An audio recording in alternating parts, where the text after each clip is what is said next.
Iran के हमले जारी रहेंगे, हम उन्हें जाने नहीं देंगे। उन्हें ये नहीं सोचना चाहिए कि हम अमेरिकियों को जल्दी से मामला खत्म करने देंगे और कहने देंगे कि हमने हमला किया, अब मामला खत्म करो।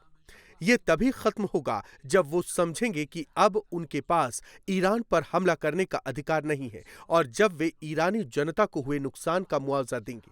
अमेरिका को इस घिनौने काम की भारी कीमत चुकानी पड़ेगी। उन्होंने ईरान के नेता की हत्या की है और इसकी कीमत छोटी नहीं होगी।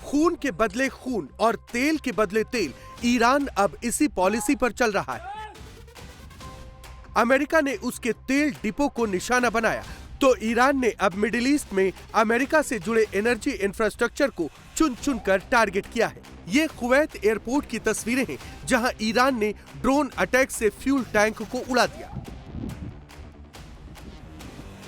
बहरीन के सलमान पोर्ट पर भी ईरान ने हमला किया, यहां भी भयानक तबाही मचाई। इराक के इरबिल में अमेरिका की ऑयल कंपनी पर भी ईरान ने हमला कर दिया।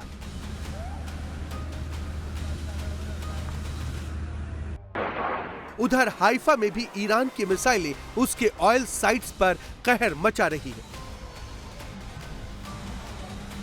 ईरान ने हाइफा में इजराइल की मेन ऑयल रिफाइनरी पर भीषण हमला किया है। ईरान और हिजबुल्लाह ने हाइफा में ही इजराइल के पावर प्लांट को भी निशाना बनाया है।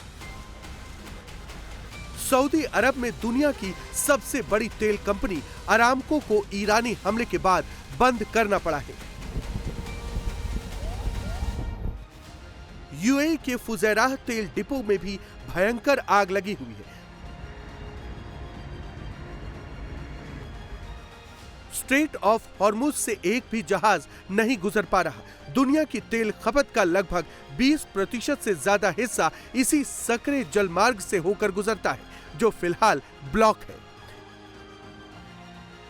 यानी तेहरान में जल रहे तेल की आंच अब पूरी दुनिया को महसूस होने जा रही है। ईरान युद्ध शुरू होने से पहले कच्चे तेल की कीमत करीब $62 प्रति बैरल थी। एक हफ्ते में क्रूड ऑयल की कीमतों में तेजी से उछाल आया है। तेल की कीमतें $100 प्रति बैरल से ऊपर पहुंच चुकी है। जानकार कहते हैं कि अगर स्ट्रेट ऑफ हॉर्मुज बंद रहता है, ईरान और अमेरिका का युद्ध नहीं रुकता है, तो तेल $150 से $200 प्रति बैरल तक जा पहुंचेगा।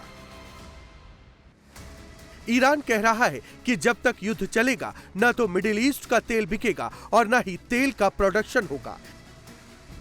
यानी ईरान से युद्ध छेड़कर ट्रंप ने दुनिया की अर्थव्यवस्था को बड़े संकट में डाल दिया है, क्योंकि ट्रंप अब रुक नहीं रहे और ईरान झुक नहीं रहा।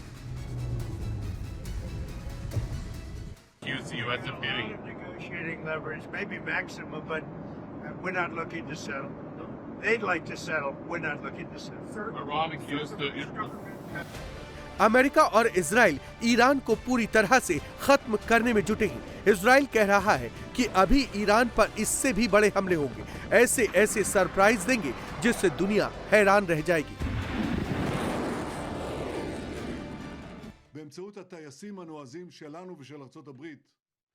हमारे बहादुर पायलट्स और अमेरिका की मदद से हमने तेहरान के आसमान पर लगभग कंट्रोल हासिल कर लिया है।